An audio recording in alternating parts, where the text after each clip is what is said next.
आपण प्रार्थना करूया. हे परमेश्वर पिता बाबा, सुंदर दिवसाबद्दल तुझा आभार मानतो. महान परमेश्वर, आशीर्वादी परमेश्वर, तुमच्या वचनात सांगणाऱ्या प्रत्येकाला सहाय्य झालेल्या हर एक व्यक्तीचं जीवन परिवर्तन व्हावं, विशेष प्रार्थना. परमेश्वरच्या मार्गात चालावं, विशेष प्रार्थना. शेवटच्या काळात किती दिवस आहेत, त्या दिवसामध्ये आपलं जीवन परमेश्वराबरोबर लावं आणि परमेश्वरची इच्छेप्रमाणे आपलं भविष्य परमेश्वरच्या मार्गानुसारच चालावं, विशेष प्रार्थना करूया. ही प्रार्थना आम्ही आमच्या प्रभू येशू ख्रिस्ताच्या नावाने करतो. हालेलुया. आपण येशू ख्रिस्ताला कसा सन्मान दिला पाहिजे आणि त्याची स्तुती गौरव हे कशी केली पाहिजे. आपण जर आजच्या पवित्र शास्त्राच्या जर अनुभवामध्ये घेतली तर प्रत्येक मनुष्यानं एक स्वार्थ स्वभावात असतो. त्याच्या गरजा इच्छा देवाने पूर्ण केल्या का तो देवाला सोडायचं काम करतो आणि तेच लोक देवाच्या विरुद्ध उठले जात असतात. तर आज आपण या योहानमध्ये 12 अध्यायामध्ये येशू ख्रिस्ताला खजुराच्या झावळ्या घेतल्या आणि देवाची स्तुती करत करत करत करत त्या काळामध्ये धन्यवाद दिला. आणि हा धन्यवाद जो असा होता की परमेश्वराला धन्यवाद असो, गौरव असो. आणि त्या लोकांनी झाडं होती, त्या झाडाच्या खजुरीच्या झावळ्या घेतल्या आणि या झावळ्या घेतल्या आणि हातामध्ये घेऊन, कारण खजुराच्या झावळ्या या टोपणाऱ्या असतात, त्याचा हाताला जर काटा लागला तर फार कठीण परिस्थितीत प्रवास होतो.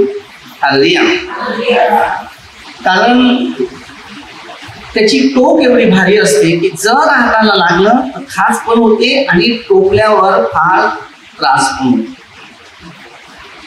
जर प्रभू येशू ज्या वेळेला प्रचार करण्यासाठी गेलेला होता आणि चमत्कार केलेले होते, लोकांच्या जीवनात अद्भुत गोष्टी होती आणि लाजर गेलेला तो उठलेला आहे याची स्तुती गौरव ते पण करत होते. तर अशा परिस्थितीमध्ये माणूस असा होतो, कधी असा पण होतो. तर याच माणसाने यामध्ये योहानमध्ये 19 अध्यायामध्ये आणि योहान या 12 अध्यायात आपण अनुभव घेतात. तर पहिल्यांदा आपण वचनाद्वारे सुरुवात करूया की आज समाजामध्ये हेच कार्य आहे. कारण असे लोक आहेत की जे येशूला मारणारे, निंदा करणारे, वेश करणारे, गावोगाव फिरवणारे हेच लोक उरलेले. पण फार कमी लोक असे आहेत की पवित्र शास्त्र घेऊन सत्यावर मार्ग दाखवण्याचा प्रयत्न करतात आणि असे फार कमी लोक आहेतच. तर या 12 अध्यायामध्ये 1 पासून आपण वचन घेऊया थोडस.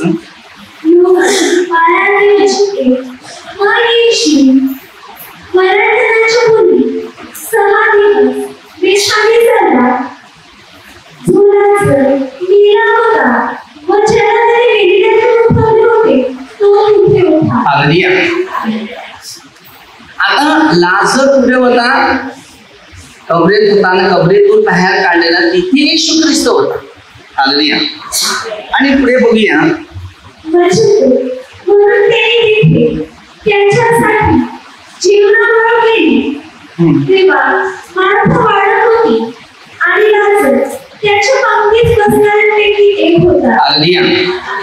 माथा वाढवायला जेवण बनवण्यात एक्सपर्ट होते का नाही? हालेलुया. तर ती काय करायची? जेवण त्यांना वाढत होते. मरियेने अर्धा शेर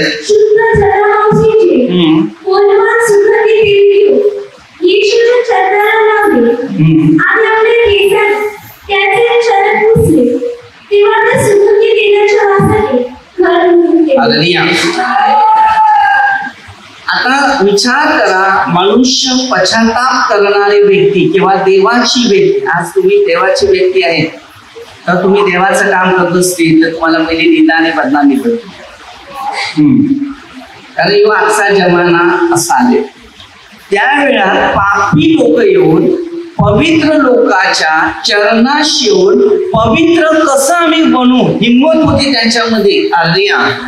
आता असं नाही. आता आपण पवित्र जे आहे त्यांना कसं बिघडावं आणि त्यांची बदनामी, त्यांचा नफरत किंवा त्यांचा द्वेष कसा करावा व आजचा काळ आलेला. आणि या काळामध्ये माणसं त्याच काळातले लोक अद्याप आहेत की येशूला कसं खेळायला सुरुवात केली. आता एक कुटुंब होतं. आता येशू ख्रिस्ताचा मित्र होता लाजर. आणि लाजर तिकडे असल्यामुळे उठल्यानंतर 11व्या अध्यायामध्ये त्याला मरणावर मध्ये माती लोक 4 दिवस होतात. त्याच्यानंतर त्यांनी बाहेर काढलेलं होतं. तिकडे आला तो आज 7वा ऋतू महिना असेल काही असं करतात आपण असं करून.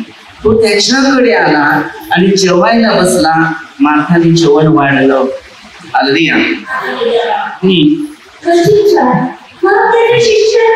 त्याच्या शिष्यातील एक जण एवढे इस्करिय तो त्याला धरून देणार होता. तो म्हणाला हे सुगंधी तेल 300 रुपयाला विकलं असतं. काय बोलला? हे सुगंधीचे तेल आहे, हे गरीबांना दिलं असतं तर किती फायदे झाले असता. कारण 300 रुपये महाग मध्ये 14 ते पण वाचलं किती रुपयाचं आहे. आता प्रभू येशू काय सांगते बघूया. त्याला गरीबाची काळजी होती. तो म्हणाला असं नाही. तो चोर असून त्याच्याजवळ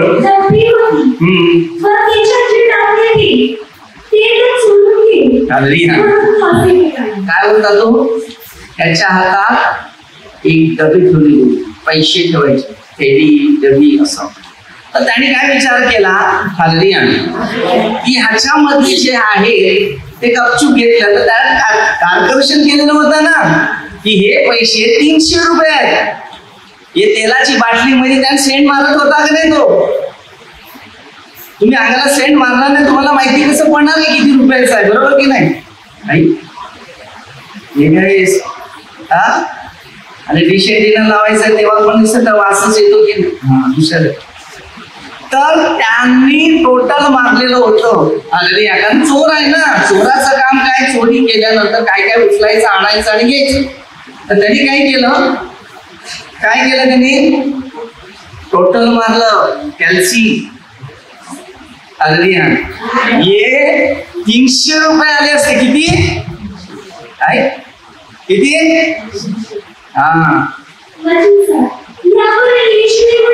आणि यावरून येशूने म्हटले तिच्या वाटेला जाऊ नका. बघा तिने उतर कार्याच्या दिवसासाठी आज कार्पोरेशन केलं.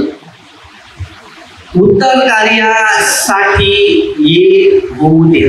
तुम्ही विचार करा, चोरी करणारा मनुष्य कधी सुखी दिसत नाही.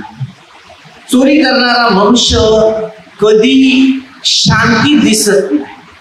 चोरी करणाऱ्या माणसाला कधी येस होत नाही. शेवटी त्याचा लाईफ आत्महत्या, त्याचा लाईफ नाश आहे. कारण चोराची परिस्थिती तशीच असते.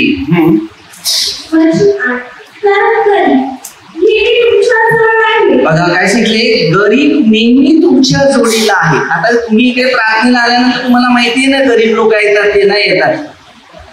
त्यांना माहिती तेव्हा येते तेव्हा त्यांना माहिती पडत असे. बरोबर की नाही. तुम्ही चोर आहेत का?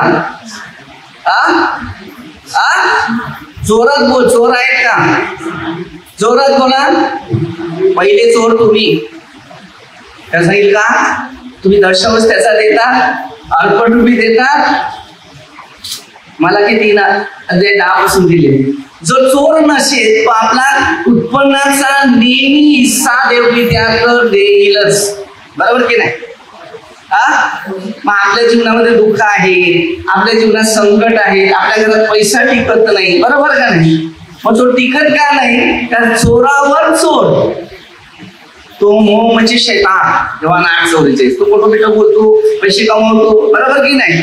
मग तुम्ही कोणाचे तरी पैसे खाल्ले असेल तर तुमचे पैसे कोणतरी खातो, बरोबर की नाही? मावळं विकलं, देवाचे पैसे नाही दिले, मग मावळाला आला एक व्यापारी, तो आला गटाने पैसे खाल्ले, तो गेला तो खाऊ. अरे तुम्ही कोणाचे खाल्लेत पहिले बघा की नाही?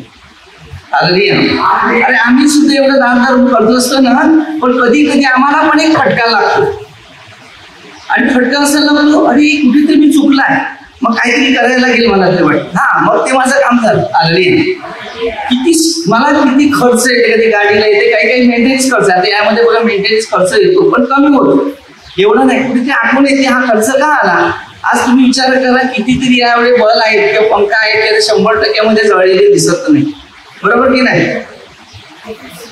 हे जळलेले दिसतात. काय बोलतो उत्साहित व्हा की नाही? रविवारी जरी एकदा येतात तरी पण समाधानी व्हा की नाही? नाही तर सकाळपासून धरून पण फुटफुट करून आलेले आहेत, तेच तुला इकडे घेऊन येतात. आणि तसं नाही ना चालत देवा ठिकाणी, तिकडे आनंद हृदय लागते. मग साप म्हणते पाच हात. ज्याला देवाला बघायचं असेल तर मनाची काय, तुम्ही माणसाला बघायचं असेल तर शैतानाची काय. तर पहिलं शिक्षण आम्हाला आत्म्याद्वारे घ्यायचं. ज्या देवाने आपल्यासाठी मानव अवतार घेऊन, आपला वधस्तुभ घेऊन, आपल्या लोकांसाठी बलिदान स्वतः दिलं. आपल्या एकाला ती जाणीव आहे का त्याने आपल्यासाठी काय केलं. आज आम्ही तुमच्यासाठी धावतो पळतो, तुम्ही आमच्यासाठी काय करू शकतो? काहीच निदान नवरत वेळ सेवा बस, धमक्या काय काय येतात. मग आम्ही काय करतो? आमचं काम एकच आहे. पेत्राच्या दुसऱ्या पत्रामध्ये 3:9 की कुणाचा नाश व्हावा अशी देवाची इच्छा नाही, तसं पश्चाताप करा ही देवाची इच्छा. आज बरेचसे लोक बघा झावळ्या घेऊन फिरतात की नाही? बऱ्याच ठिकाणी आहेत त्या झावळ्या घेऊन करतात, त्याचे क्रॉस बनवतात आणि राखेच्या उपवास काळामध्ये तेच पेटवतात आणि परत त्याचा क्रॉस. तू माती आहे, मातीत जाशील, मग स्वर्गात नाही जाणार, देवान जवळ. पण तुम्ही मातीची अपेक्षा करत आहे. अरे मातीत काय, कुठे पण जाणार, पडणार, खतम होणार, त्याचा विषय सोडू.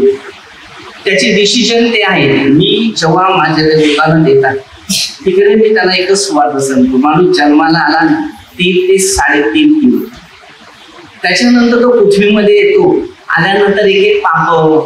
आता याच्यामध्ये मध्ये 51 अध्यायामध्ये 5 वचनामध्ये दावीद काय सांगतो, मी आईच्या उदरात असतापासून पाप, बरोबर. आणि यिर्मया 1:5 मध्ये सांगते, मी आईच्या उदरात असतानाच मला देवाने पवित्र केले. आता 2 गोष्टी आहेत.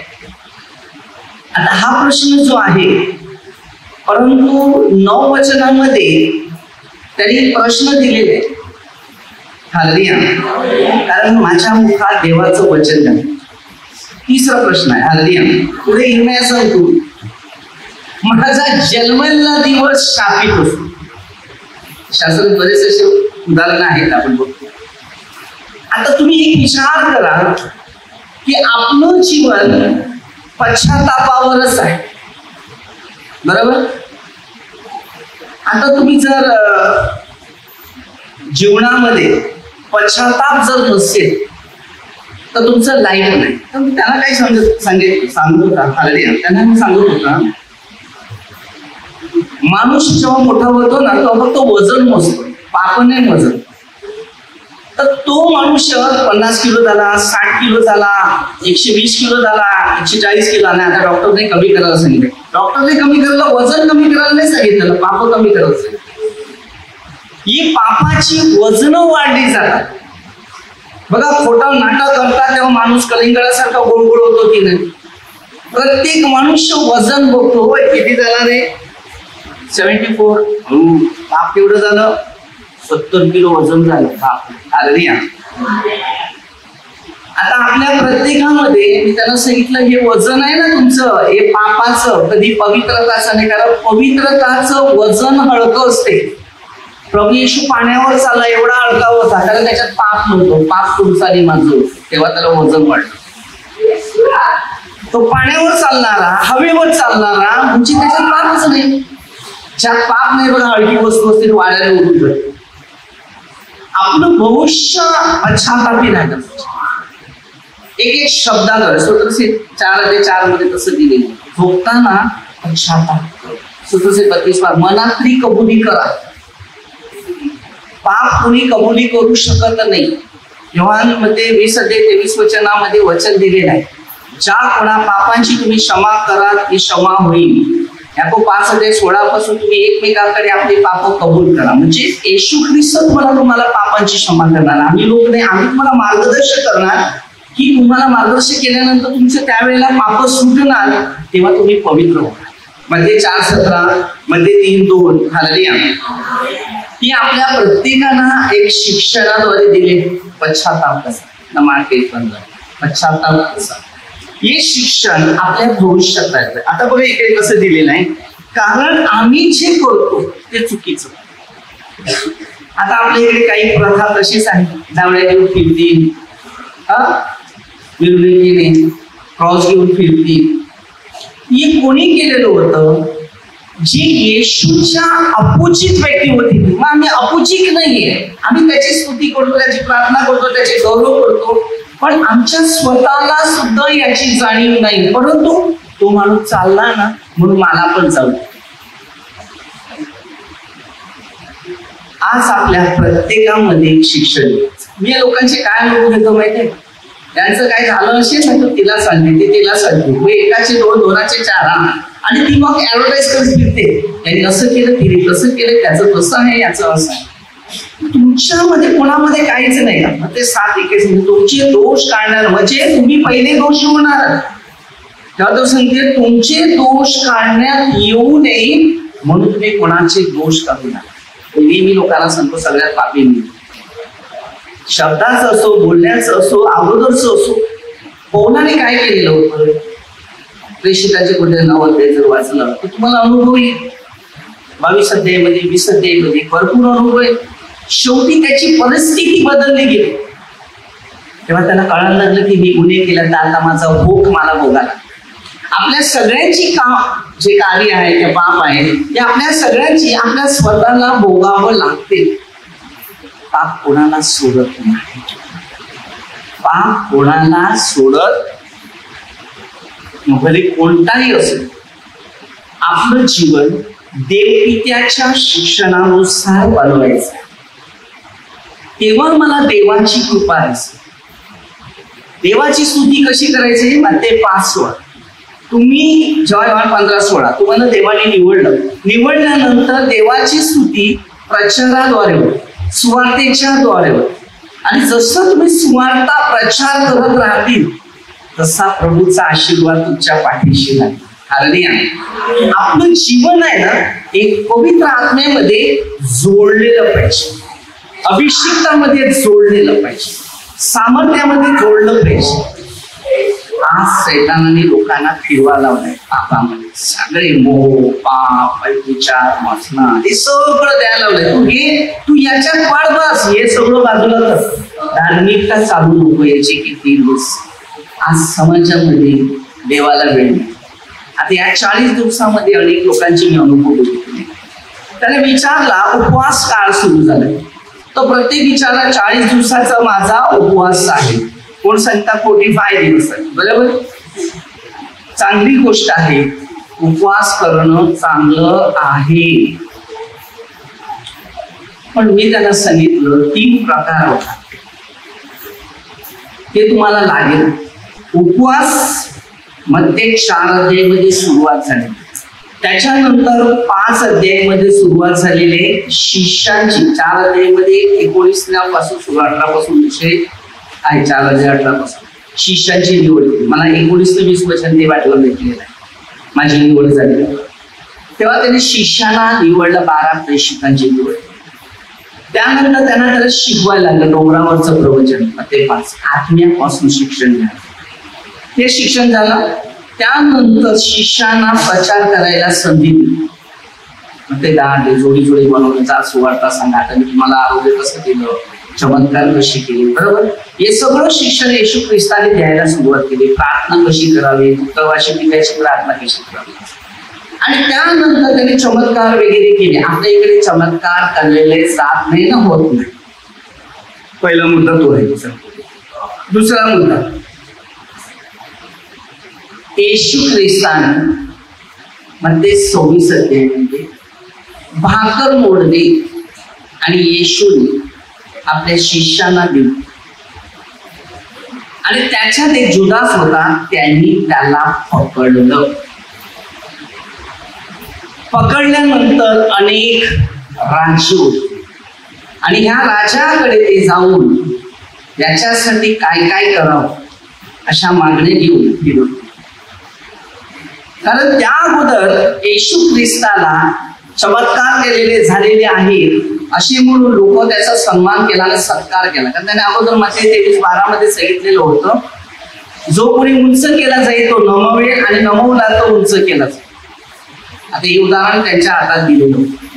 त्याच्यानंतर त्यांना बऱ्याच मी सांगितल्या गोष्टी, ते एवढ्या काही तुम्हाला मी आता करून देत नाही, कारण वाचल्यावर सगळ्यांना समजतं. आता या शास्त्रात लिहिलेलं A to Z आहे. मध्ये पहिल्या स्टार्टिंग पासून जी सुरुवात झाली येशू ख्रिस्ताच्या जन्माभिषेक येशूचा अंतापर्यंत 28 अध्यायामध्ये पर्यंत पोहोचले, आणि शेवटी पापी त्या स्त्रीचंच परिवर्तन झालं. तिनेच खरा पश्चाताप केला, बाकी कोणी पश्चाताप केला नाही, म्हणून त्यांचं जीवन लाईफ मध्ये चेंज झालेलं दिसलं नाही. आता ती बुद्धी जे होते ते फार वेगळ्या दिशाने बदलले. तो हिसाब झाला. नंतर सांगितलं येशू ख्रिस्ताला फिरवतो आपणच मिळतो. तर मी सांगितलं हे आपल्यालाच माहिती नाही, हे कोणालाच सारखं माहिती, कारण हे वचन घेऊन नाही चाललं. आणि जर पवित्र शास्त्र घेऊन चाललेले असतील तर हे काम कोणी करणार? येशूला गावागावात कोणी फिरवलं? जे कोणी येशूच्या विरुद्ध जीवन जगत होते तेच पाठीशी लागले, आणि जे दुसरे लोक जे होते ते त्याला गपचूप पाहत होते. आमच्या प्रभूला काय करायला? ते आत्मेने मनाने रडत, अस्वस्थ मनाने ते विचार करत होते, आज या माणसाने चांगलं केलं, शेवटी याला काय बक्षीस? आजच्या काळात तेच आहे. तुमच्या आणि माझ्या बाबतीत तेच हिसाब आहे. तुम्ही जेवढं चांगलं काम करते ना, तुम्हाला बक्षीसपत्र आहे, नीना, नफरत आणि द्वेष. मग ते 5 अध्याय 10 पासून पुढे वाचायचं, म्हणजे तुम्हाला परफेक्टली शिक्षण मिळते. आणि 5व्या अध्यायामध्ये एवढं माणसाला मजबूती कशी करावी शिकवलं. शेवटी येशूचे शिष्य पण धर्म आहेत, आपल्याला भीती आहे, प्रत्येक माणसाला भीती आहे, आणि भीतीमुळे माणसं पडतात. तर हा प्रश्न तिकडे झाला. मग त्याला सांगितलं आता हे सगळं चाललेलं की वेगळा, आणि उपवास काळ वेगळा, प्रभू भोजन वेगळं, आणि पवित्र आत्मा वेगळा, पेंटिकॉस्ट वेगळा. प्रत्येक वर्षाला पेंटिकॉस्ट येतो, तो सण संपला ना सगळे संपले, पुन्हा नवीन नवीन. किती शिक्षण आहे आपल्यामध्ये. कधी बाळीस येते, कधी काय काय होते कोणालाच माहिती नाही. हा ख्रिस्ताचा दिवस. आपल्याला शिक्षण पूर्ण नाही. जे देवाला आवडत नाही ते तू आणि मी करतो. मी पण मला तेच करतो. जेव्हा देवाने माझी निवड केली ना, तेव्हा माझ्या हातामध्ये एक पवित्र शास्त्र आहे, आणि ज्याच्याकडे हे खऱ्या मनाने, आणि शास्त्र वाचून द्यावं, पवित्र आत्मा मिळाल्यावर. येशूला पण पवित्र आत्मा मिळाल्या. लोक 3:22-23 पवित्र आत्मा मिळवावं लागते. पेंटिकॉस्टच्या दिवशी येशूच्या शिष्यांना पवित्र आत्मा मिळाला. मग ते 17 पासून त्याला अशुद्ध आत्मे काढायला सांगितले, मग ते 10 मध्ये काढायला सांगितले, निघालेला. याला पवित्र आत्मा लागते, आणि पवित्र आत्मा मिळाल्यानंतर सगळी कामं समजली. म्हणून तेव्हा 14:26 मध्ये पवित्र आत्मा सर्व गोष्टीची तुम्हाला आठवण करून देईल. आता ही आठवण मला मिळाली तेव्हा मी तुम्हाला हे सांगतो, कारण एवढी अर्धा तासात काही शिकवणार मला सांगा. म्हणून सगळ्यामधून एकच घास बनवून असे खाता येत नाही ना. नुसतं आंबट टाकलं, भात टाकलं, आंबट टाकलं, रोटी घेतली, आंबट घेतलं तर खात नाही. त्याला बनवावं लागतं, त्याच्यामध्ये काय पीस असतील ते पण घ्यायला लागतात जोडीला. आणि मावळं असेल ते काटाव काढायला लागते नाही. बिचारे काय खात हे पहिलं आत्मिक शिक्षण पहिलं घ्या, म्हणजे त्याच्यातून तुम्हाला जे शिक्षणाचा अर्थ आहे ते तुम्हाला समजेल. तत्पर्यंत पवित्र आत्मा न आला तत्पर्यंत तुम्हाला सामर्थ्य मिळणार. कारण पवित्र आत्मा सामर्थ्य देते. काय देते? पवित्र आत्मा सामर्थ्य देते, शक्ती देते. मी पण एक टायमाला होता ना, मला काही शिकवलेलं माहिती नव्हतं आणि मला कोणी शिकवलं नव्हतं. तर येशूला पुरुषावर खेळताना मूर्ती येते, म्हणजे नकल करताना. ती नकल करताना मी सुद्धा हातात अशी एवढी वजन खुर्ची घेऊन जायचं. आता माझा खांदा होती काय माहित नाही कशाला पडलाय त्याच्याकरता माहिती. एवढी वजन खांद्यावर घेऊन जायचं, हळूहळू तो एकदम मारेला बरं काही करतात चाललंय. हो थांबा, अरे हे काय चाललंय असे बोलतात, हळू करता करता पुढे पुढे न्यायचं, हो न्यायचं, बापरे त्याला मान सन्मान केवढा. देवाने सगळं शिकवून दिलं ना. मग सांगते हे काय होतं, हे काय आहे, हे काय नाही. तेव्हा आज मला माहिती पडले की सगळे इतिहास आहे. हे सगळं आपण देवाच्या विरोधाचे लोक आहे. त्यामध्ये मी पण तो पहिला होता. आणि खान द्यायला त्याची फुलं टाकलेली ती पण खायचा. एक एक एक एक गोष्टी शिकवल्या देवाने. शब्दा दिवशी कोणी मूर्तीकडे गेला नव्हतो. शब्दा दिवशी तो फूट गेलेला होता अर्धी. आणि आजपर्यंत तो कबरेतच बसलेला असतो, तिकडेच असतो. ती कबर वेगळे आहे नाही. सगळं शिक्षण आहे ना चुकीचं आहे. कोणालाच माहित नाही. एवढी लोकसंख्या आपली वाढलेली आहे, परंतु एकाला सुद्धा या पवित्र शास्त्राची जाणीव नाही. तर विचार करा स्वर्गात कशी आपण जाणार. पाप होते, मी पापाविषयी कोणालाच बोलत नाही, कारण तुम्ही मानव आहे, रोगग्रस्तीन नीतिमान कोणी नाही. पाप एकदम सुटत नाही. धार्मिक माणसं दिवसातून 7दा पापात बोलण्यात विचार पाप होणारच. एखाद्या विषयामध्ये काही चुकून बोललो तरी पण पाप होते, कदाचित चुकून बोलून पण जातो ते पण पाप आहे. म्हणून पश्चाताप ही शक्ती जी आहे ना ती घ्यायचं. माझं मत काय माहितीये का, मी पवित्र आत्मेची मीना म्हणते 12:31-32. कारण हाच पवित्र आत्मा होता. येशू ख्रिस्तच पवित्र आत्म्याने परिपूर्ण होता आणि त्याची नकल घेऊन गावोगाव फिरणं हे देवाच्या पूर्ण विरुद्ध आहे. आता यायचा काळ आहे, काय होईल त्याची वॉरंटी ना गॅरंटी. आजचा काळ मी तुम्हाला सांगतो फार खतरनाक दिवस आहे, एकदम खतरनाक दिवस. पुढे वाचायला टाइम नाही ना. काय सांगते, मी तुमच्या जवळ नेहमी आहे असं नाही. आता येशूला जेव्हा मदत, येशूला पण भूक होते, तो माणूस आपल्यासारखाच होता गेला, बरोबर ना. आता बघा तुम्ही इकडे येतात, कारण पहिल्या पत्रामध्ये 16 पासून दिले. पौलाने काय सांगितलं, आठवड्याच्या अगोदर वर्गाने जमा करा, बरोबर. आता इकडे येतात तर तुमच्या जेवणाची सुविधा मी करतो, बरोबर. माझ्या जेवणाची सुविधा तुम्ही करत नाही. अर्धी नका करा, मला देव देतो त्या समाधान आहे. अर्धी मी एवढं भाग्य आहे की देवाने माझ्या हातातून एवढ्या लोकांना, गरीब गरजवंत लोकांना खाण्यापिण्याची सुविधा दिली. ती म्हणजे याची की 34-15 आज सगळं देवाने मला दिलेलं आहे लोकांसाठी. मी आनंदी आहे त्याच्यात. आता कधी कधी काय होतात, गेलो तुम्ही जेवण असं काही नाश्ता केलं, आला पोरांना जेवण वगैरे वाटलं, प्रार्थना घेतली, प्रवचन दिलं वगैरे, निघाला तिथून आला, मग संध्याकाळी रात्री काहीतरी थोडासा चहा आणि खाऊ आणि मग 7-7:30 मग पुन्हा दुकानात मग कस्टमर आले ना, मग त्याला सुगंध सांगत त्याला पटत. त्याची बायको ही सगळ्यांना पटत नाही. तुझं घर तिकडे जमा करी, बरं मी हा बिझनेस कोणासाठी माहिती, गरजवंत लोकांसाठी. माझ्याकडे आर्थिक परिस्थिती नाही, पण मला माहिती की मी सेवा काहीतरी करावं असं, त्याच्यासाठी बरं माझा उद्योग नाही. यात सगळे टिकणारे नाही, स्वर्गात जाणारे सगळे नाही. मग कमी ते कमी जा, घेऊन जा, समाधानी राहा. एक जीव आत्मा पाप करेल तो मरेल. आपल्यामध्ये जीवाचा एक आत्मा आहे, त्याच्यासाठी सुरक्षित. लोकांना सांगतो खायला प्यायला पार्टीला प्रोग्रामला फंक्शनला एवढा पैसा खर्च होतो, तिकडे काही वाटत नाही. पण शेवटला पेरणं नाही तर उगवणार काय. तर देवाने आपल्यासाठी काही योजना दिली, ते महत्वाचं. देवाला मी नेहमी धन्यवाद देतो, प्रभू मी पापी आहे, मला तुझी इच्छा खूप पुरी करायची. कशी करेल माहिती, मला जो भेटतो ना त्याला मी सुवार्ता सांगायचं काय आपलं नाही. बघा एक जोडीला काय येणार असेल ना तर माझं करीत बसा. आली वेळ अचानक आहे म्हणून जेवढी वेळ मिळतो ना सकाळी मिळाला ना काहीतरी चांगलं करता येते का, देवापासून दूर होऊ नका. 17:26 नष्ट होतील. आली वेळ नाहीये, फक्त निमित्त कामाला येईल तुम्हाला, कारण वेळ आपली नाही.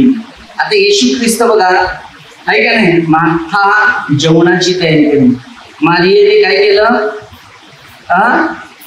सुगंधी तेल घेतलं. आता ज्याच्या हातात पैसेवाळा खजिना आहे, कधी कधी आपल्याला तुम्हाला माहिती आहे कधी पैसे मोजायला पण लोकांना टाइम नसते, येत नाही असे पण आहे का नाही. अरे तरी देव सांभाळते. दुसरा असला तर 20 मोजून घेऊन आपलं काम करून घेते. आपलं नाही. मला पैशावर प्रेम नाही, मी पैशाला हात सेवा करायच्या टायमाला पैसे मी पैसे मोजताना जास्त पण जाते. मला मोजता येत नाही, मला फक्त सेवा मोजता येते. कधी कधी फार गोंधळ होतो, कधी कमी असेल कधी जास्त, पण तुम्ही काही मोजले त्यांनी दिले, मी द्यायचं काम करतो. पण देवाने घ्यायचं नाही, तुला द्यायलाच नाही, म्हणून मी देत राहते. आपल्याला देवाने जी सुवार्ता दिली प्रचार करण्यासाठी जिथे भेटेल, फक्त तुम्ही मला माझ्याशी बोलावंच फक्त, का मग तुम्हाला मी देवाच्या सगळ्या इतिहास गोष्टी देईल. माझा एकच शब्द आहे, मी तुमच्याशी काहीच बोलणार नाही. पहिला समोरची व्यक्ती काय बोलतो तो मी बघतो, मग त्याला काय पाहिजे ते दे, बस. मग सांगितले असंच. मला तर खूप काही करायचं आहे, पण तेवढे आपल्याकडे आर्थिक परिस्थिती नाही, मागून ते करू शकत नाही. म्हणून मी कामधंद्यात पडतोय की देवा मला तुमची इच्छा पुढे करायचं.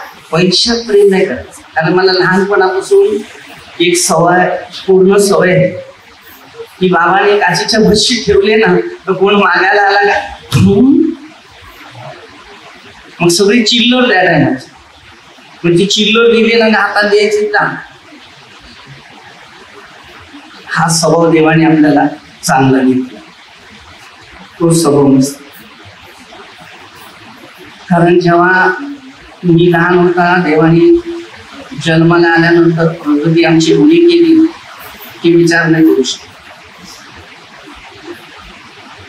आणि घरामध्ये दारूचा धंदा सुरू झाला, त्या घरात गरबाटी एवढी झाली की पेच सुद्धा नाही मिळाला.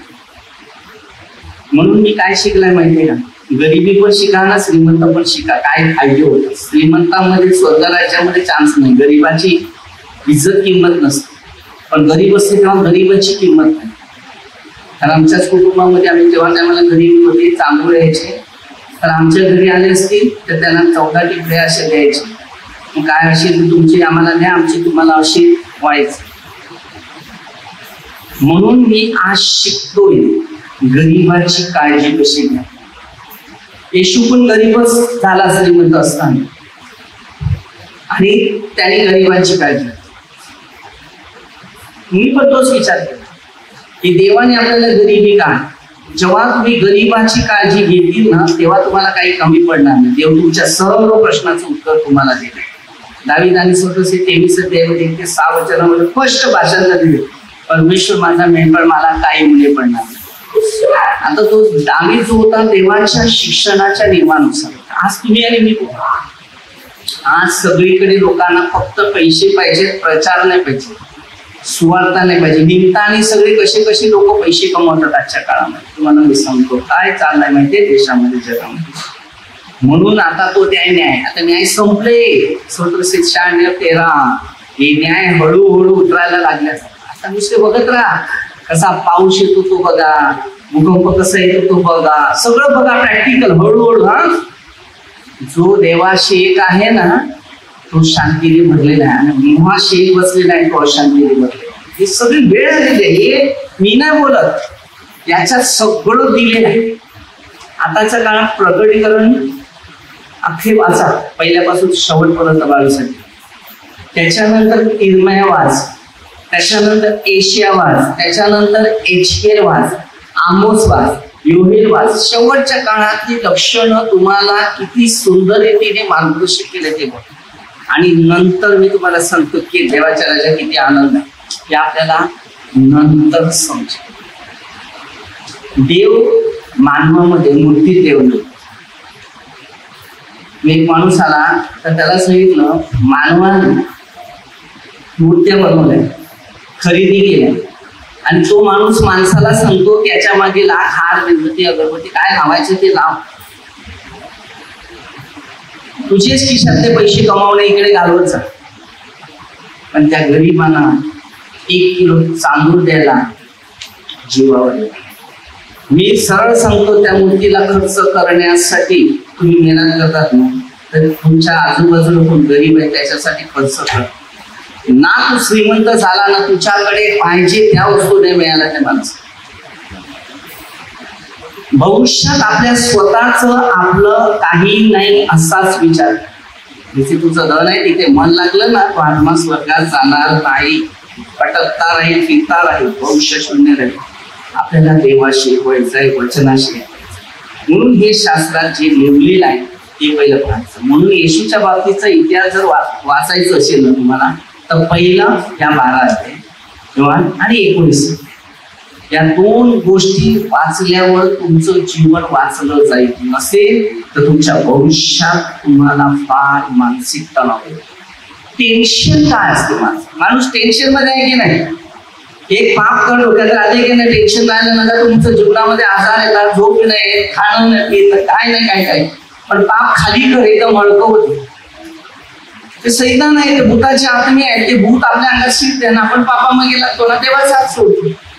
म्हणून येशू ख्रिस्तांनी भूत, आज बरेच लोक अंगामध्ये भूत आहेत कारण आजारी आहे, धोका आहे, बसत होतात. तसं हे जे काही तो आत्मा आहे, त्या आत्म्याला वचन ऐकू देत नाही. हे भूत आत्मे बोलतात, दुष्ट आत्मे बोलतात. पवित्र आत्मा सामर्थ्यिक आहे, अभिषेक आहे, अद्भुत आहे, ज्ञानाचा आहे. आज फक्त तुम्हाला शैतान फिरवायचं काम करेल, पण सामर्थ्याचा आत्मा नाही. येशूने फिरायला सांगितले, जगामध्ये जा, सुवार्तेची घोषणा करा, बरोबर गावगाव जाऊ सुवार्तेची घोषणा. जीवनामध्ये एक पहिलं लक्षात ठेवा की वचन नसेल तर जीवन नाही, शिक्षण नसेल तर मार्ग नाही, मार्ग नसेल तर कार्य नाही. 14:6 येशूचे मार्ग दिसले. हे पवित्र शास्त्र इतकं सुंदर रीतीने शिक्षण दिलेलं आहे की त्याचा अनुभव आपल्या सगळ्यांसाठी विशेष आहे. तुम्हाला माहिती आहे, मी पूर्वी 2 मध्यस्थीच्या पुस्तकाचे अनुभव दिलेले आहेत, बरोबर. एक देवपित्याला धन्यवादाचा आहे आणि आपल्या प्रत्येकाच्या जीवनात प्रत्येक विषयासाठी ते पुस्तक आहे. आणि जेवढं कुठल्या परिस्थितीमध्ये जे पाहिजे त्यासाठी प्रार्थना आहे, एवढं परमेश्वराने दिलेले मार्ग आहे. आणि आम्हाला मार्ग येशूच्या नावावरूनच मिळणार, बाकी कोणाच्या नावावर नाही. जेवढं पाप कमी कार्य जास्त, जेवढं पाप जास्त तुमचं कार्य कमी.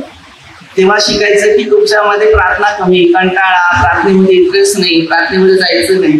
हे तुमची दुष्ट आत्म्याची घर आहे. हे तुम्हाला सतावणार आणि हळूहळू तुम्हाला देवापासून दूर करणार.